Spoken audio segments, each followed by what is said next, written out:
आज हम बात करने वाले इस वीडियो में फिर से टिकटॉक के बारे में और मैं बताऊंगा कि टिकटॉक के ऊपर क्या आरोप लगा है। ये चाइनीज सरकार और चाइनीज लोग कैसे हमारे खिलाफ साजिश रच रहे हैं उसके बारे में आज मैं बात करने वाला हूं। सबसे पहले बात करते हैं टिकटॉक की प्राइवेसी को लेकर क्या हुआ है। अमेरिका में एक केस किया गया है टिकटॉक के ऊपर कि वो बच्चों की जो भी प्राइवेसी है, उसका जो डेटा है वो किस तरीके से हैंडल कर रहा है, वो कैसे कलेक्ट कर रहा है, उसके ऊपर एक आरोप लगे टिकटॉक के ऊपर। क्योंकि क्या नियम है कि अगर 13 साल से नीचे अगर कोई बच्चा टिकटॉक पर आता है तो उसे एज अ बच्चा एक माइनर देखा जाता है और वो जो भी डेटा उसका कलेक्ट कर रहा है टिकटॉक, वो उसके पेरेंट्स के कंसेंट के बाद ही कलेक्ट कर सकता है। उसके पेरेंट को पता होना चाहिए कि उसके बच्चे का कौन सा डेटा वो कलेक्ट कर रहा है, जबकि वो चीजें वो बता नहीं रहा है।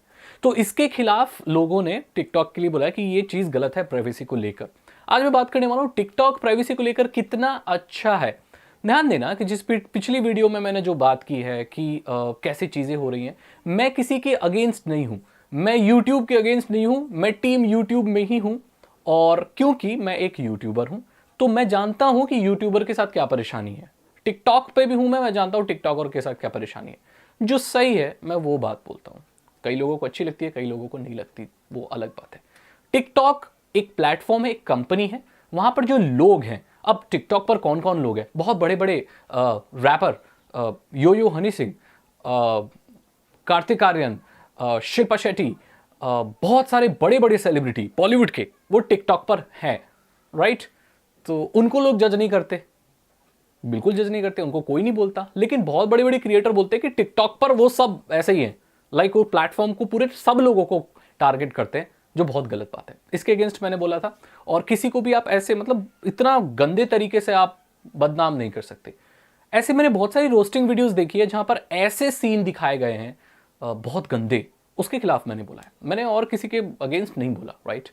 टिकटॉक प्लेटफॉर्म भी इतना अच्छा नहीं है। आइए बात करते हैं टिकटॉक की साजिश के ऊपर और ये टिकटॉक कंपनी बेसिकली क्या मतलब कर रही है। ये तो उसके ऊपर आरोप लगा है। इसके ऊपर एक और आरोप लगा था टिकटॉक के ऊपर कि ये हमारी प्राइवेट वीडियोस को भी कहीं ना कहीं यूज कर रही है, ऐसे आरोप थे। अब उनके जो स्पोक्स पर्सन होते हैं वो क्लियर कर देते हैं लाइक ऐसा नहीं है, ये नहीं है, लेकिन इन पे आरोप लगते रहते हैं। एक लूप होल भी मिला था टिकटॉक में जिसके अंतर्गत आपके पर्सनल डेटा को आपके फोन में एक्सेस किया जा सकता था। बाद में वो पैच हुआ नहीं हुआ इसकी कोई जानकारी नहीं है। टिकटॉक के ऊपर यह भी आरोप लगा था कि ये आपके डेटा को चाइना और यूएस में भेज रहा है। तो चाइना में अगर कोई डेटा भेज रहा है तो उसको आप जानते हैं को किसी भी तरीके से उसको इस्तेमाल किया जा सकता है। मैंने चाइनीज सरकार के नियमों के बारे में आपको बताया था कि चाइना में ऐसे नियम है कि अगर कोई भी सोशल नेटवर्किंग वेबसाइट या कोई भी ऐसी सर्विस चाइना में ऑपरेशनल है और चाइना में उसके सर्वर हैं, तो उसको जरूरत पड़ने पर सरकार को डेटा शेयर करना होगा। खुदा ना खास्ता चाइना के और हमारे संबंध खराब हो जाए या चाइना हमारे अगेंस्ट कोई चीज करना चाहे तो वो हमारे लोगों के डेटा को वहां से ले सकता है, इंडियंस के डेटा को वहां चाइना में बैठे बैठे ले सकता है। बिकॉज टिकटॉक का जो भी डेटा है आपका, आपकी जो वीडियोज हैं, आपकी जो सारी चीजें हैं वो चाइना में स्टोर्ड हैं और या यूएस में स्टोर्ड है, जहां स्टोर्ड है, तो वहां की जो गवर्नमेंट है उसको इजीली एक्सेस कर सकती है। बिकॉज उस सर्वर का फिजिकल लोकेशन चाइना है और वो वहां चाहे तो उसको मतलब रिकवर कर सकती है, डेटा को ले सकती है। प्राइवेसी का ये रिस्क है। बहुत सारे लोगों को ये पता ही नहीं है कि टिकटॉक कैसे की प्राइवेसी पॉलिसी क्या है। लोग पढ़ते ही हैं, टर्म्स एंड कंडीशन नहीं पढ़ते, प्राइवेसी पॉलिसी नहीं पढ़ते, ये नहीं देखते कि हमारे डेटा को कहां इस्तेमाल किया जाएगा, कहां नहीं किया जाएगा। ये सिर्फ टिकटॉक के लिए नहीं है, जितने भी प्लेटफॉर्म है उनकी सबकी प्राइवेसी पॉलिसी हम लोग मोस्टली पढ़ते नहीं है, हम ऐसे ही साइन अप कर देते हैं। हमें तो ये भी नहीं पता कि बहुत सारे प्लेटफॉर्म में एक कम एज क्या है ज्वाइन करने की। क्या आपको पता है टिकटॉक पे दो ऑप्शन है, pro account and personal account. इसके बारे में ज्यादातर लोग नहीं जानते। अगर आप टिकटॉक का प्रो अकाउंट खोलते हो तो आपको एनालिटिक्स वगैरह देखने को मिलते हैं। वो एज ए सेलिब्रिटी अगर बनना चाहते हैं टिकटॉक पर तो आप उसको प्रो पे स्विच करते हैं। पर्सनल अकाउंट होता है, प्राइवेट ऑप्शन होता है, आप अपनी वीडियो को ऐसे भी अलाउ कर सकते हैं, लेकिन डाउनलोड करें ना करें, 10 तरह के ऑप्शन होते हैं जिसके बारे में ज्यादा जानकारी लोगों को नहीं है। टिकटॉक पर आना बहुत आसान है। टिकटॉक को बस डाउनलोड करो और यूज करना शुरू कर दो। वीडियोस देखने के लिए तो आपको साइन इन भी नहीं करना पड़ता और अगर आपको अकाउंट बनाना तो बहुत इजीली बन जाता है, यूजर नेम वगैरह भी सिलेक्ट करना नहीं पड़ता, अपने आप वो कोई भी यूजर नेम असाइन कर देता है। तो प्राइवेसी को लेके ये प्रॉब्लम है। हमारे डेटा को चुराया जा रहा है, हमारे डेटा का कैसे इस्तेमाल हो रहा है हमें पता नहीं है। ये इशू है टिकटॉक के साथ। अब क्या इससे हम पूरी तरीके से ये जो चाइना की चीजें हो रही हैं इससे हम बच सकते हैं? मेरे पास एक सुझाव आया कि सर हम एक काम करते हैं कि हम अपने फोनों में से टिकटॉक को निकाल के बाहर फेंक देते हैं, तो चाइना हमारा डेटा कलेक्ट नहीं कर पाएगा। हाँ, ऐसा कर सकते हैं, लेकिन इससे कुछ होगा नहीं। क्योंकि हम जो भी फोन इस्तेमाल कर रहे हैं, जो बड़े बड़े इन्फ्लुएंसर है वो क्या कर रहे हैं कि टिकटॉक को रिमूव कर रहे हैं। आपको मालूम है कि हम ज्यादातर जो भी फोन इस्तेमाल करते हैं वो मेड इन चाइना होते हैं।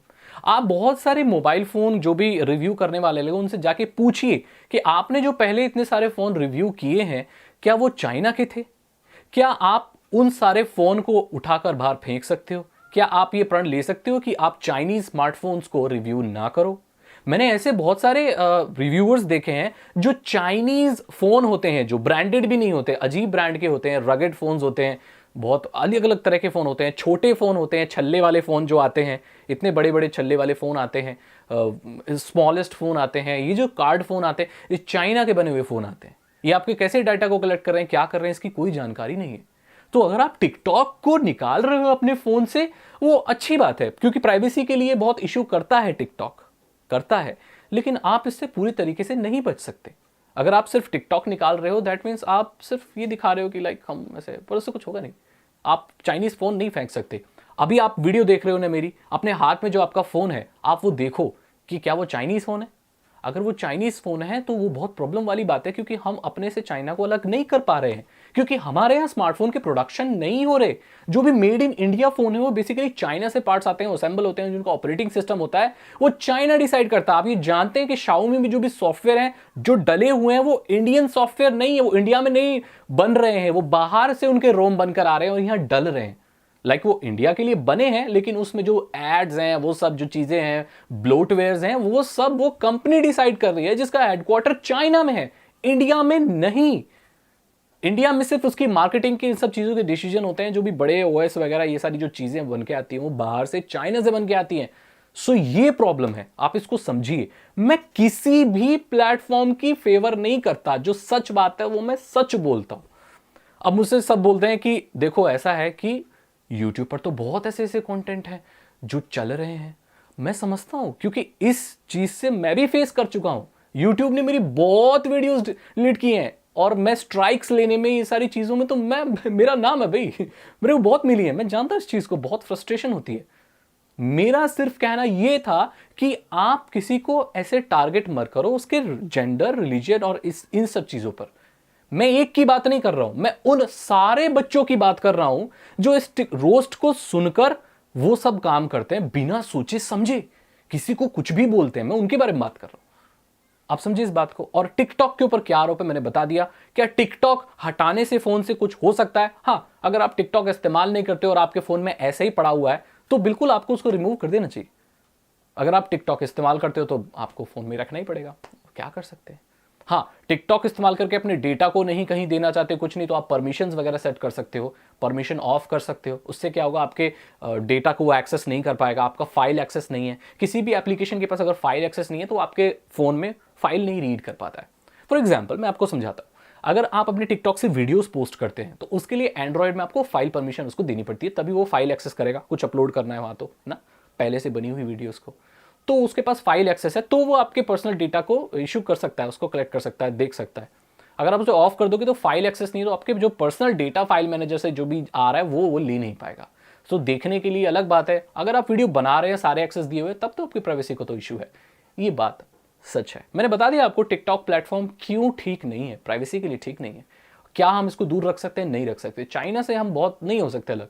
आत्मनिर्भरता की बात क्यों हो रही है? इसीलिए हो रही है क्योंकि हमें दूसरी कंपनियों, दूसरी कंट्री की चीजों पर डिपेंडेंट ना रहना पड़े। इंडिया में ऐसा कोई प्लेटफॉर्म जरूर बनना चाहिए जो कि टिकटॉक जैसा हो, उसके सारे सर्वर इंडिया वगैरह में हो और हमारे इंडिया के लिए बना हो, तब ज्यादा बेटर होगा। आई होप आप इस वीडियो को समझ पाए होंगे। अगर आपको ये वीडियो अच्छी लगी तो इसे लाइक करें, अपने दोस्तों के साथ शेयर करें। साइबर सिक्योरिटी और इथिकल हैकिंग में इंटरेस्टेड तो डिस्क्रिप्शन चेक करें। 299 रुपीज़ के 3 इथिकल हैकिंग कोर्सेज हैं जो कि साइबर सिक्योरिटी और इथिकल हैकिंग के बारे में आपको नॉलेज दे देंगे, आपको सिखा देंगे कि आप लोगों की मदद कैसे कर सकते हो, सिस्टम को सिक्योर कैसे कर सकते हो, सिक्योरिटी के बारे में और नॉलेज आपको मिलेगी। मैं मिलता हूं आपसे अगली वीडियो में। Thank you so much and good bye.